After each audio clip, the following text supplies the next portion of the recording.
Alô pessoal, estou fazendo esse vídeo em comentário ao vídeo do Lilo que está logo aí abaixo. Todo mundo hoje tem a ideia do PT como o partido príncipe da corrupção, o dono e o maior aproveitador da corrupção nacional de todos os tempos. É o partido que roubou R$1 trilhão para distribuir para os seus amigos tiranos, genocidas, partidos comunistas do mundo inteiro. Todo mundo sabe isso do PT. Mas o PT não começou assim, né? Quando houve aquelas CPIs do ano de 1993, que eu acompanhei muito de perto, né?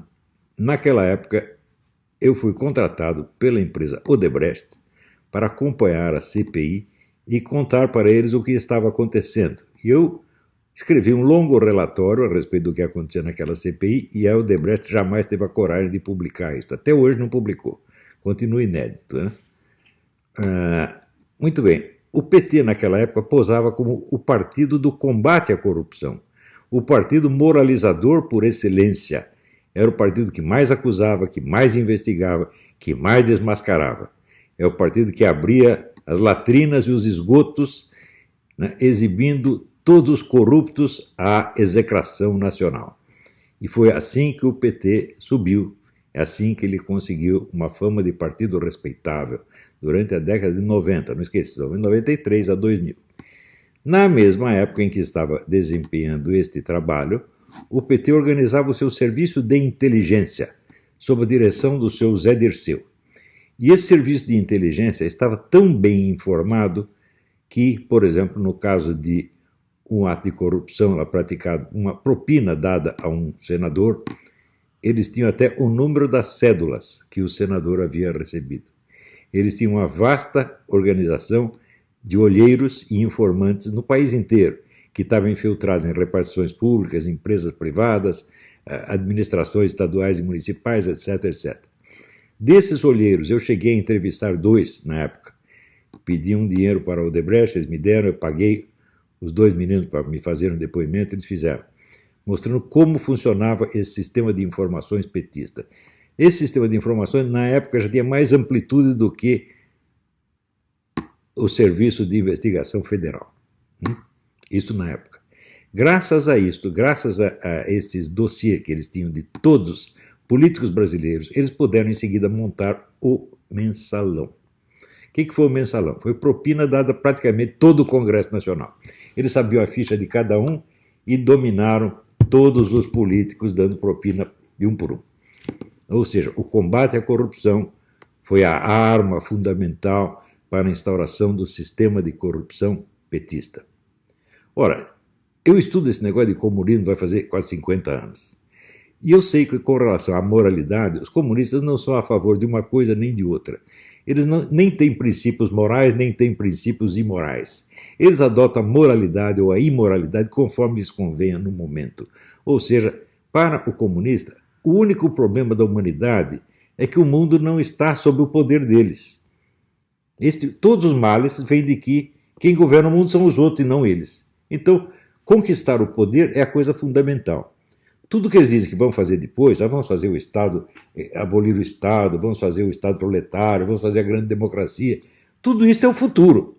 Mas o presente é o quê? A conquista do poder.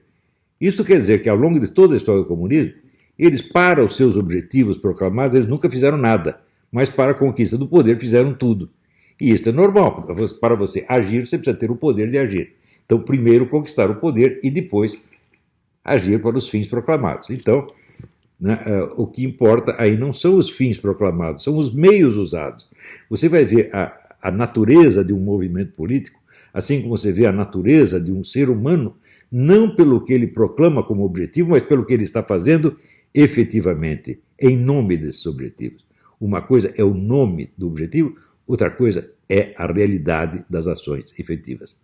Então, muito bem, o PT, prevalecendo-se da fama de partido moralizante, na época, era realmente tido como o partido mais honesto que já tinha existido ao longo de toda a história do Brasil.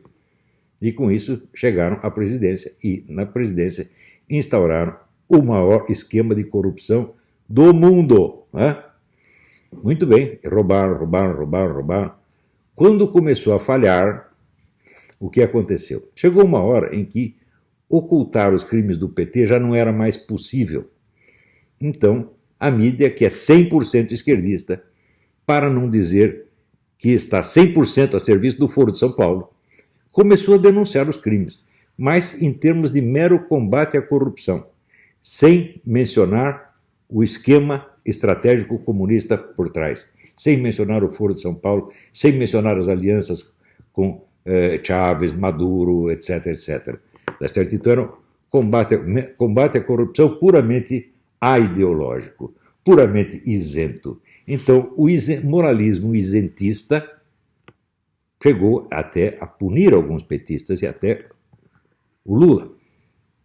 Porém, ao mesmo tempo, quando viram que o esquema de corrupção estava caindo, imediatamente pensaram um meio de aproveitar o outro lado das coisas. Se nós vencemos graças ao combate à corrupção e, em seguida, desfrutamos de todos os benefícios da corrupção, agora vamos desfrutar dos benefícios do novo combate à corrupção. E é exatamente isto o que o Lilo está descrevendo neste vídeo. Portanto, onde vocês virem essa mentalidade isentista, saibam, o isentismo é apenas a cortina de fumaça que se joga para encobrir a voracidade de poder que tem esta gente e a amoralidade permanente dos comunistas. Todo isentista ou é um idiota ou é um cúmplice desta coisa. Tá certo? Então vejam o que esse senhor Deltan está fazendo com o dinheiro da Petrobras. Está levantando todas as ONGs de esquerda, tá certo? Para quê? Para um novo assalto ao poder. Não é possível que este homem, com a cultura e o preparo que tem, não saiba o que está fazendo. Não é possível que ele seja um inocente útil, né? Ele é útil, mas não é inocente de maneira. Ele sabe o que está fazendo. Não digo que seja crime, não digo que seja ilegal, tá certo? Mas, você acha que depois de tudo isso, depois de tudo que você viu o PT fazer contra o Brasil, quase destruindo o país, levando o país a uma situação da qual ele vai para ele se levantar já de 100 anos. Agora nós vamos permitir que esta gente encabece o combate à corrupção e crie um novo prestígio de entidade moralista e com isso volte a conquistar o poder. Nós vamos permitir isso? Não podemos permitir isso. Isso é loucura. Tá certo? Então, eu agradeço muito ao Lilo por ter feito este vídeo. Eu sei que é difícil, depois de nós vermos todos os méritos profissionais do seu Deltan, e também cá entre nós, do ministro Moro, nós permitirmos que o combate à corrupção seja novamente usado para restaurar a fama e o prestígio moralizante da mesma esquerda que criou o maior esquema de corrupção da história. Muito obrigado pela sua atenção.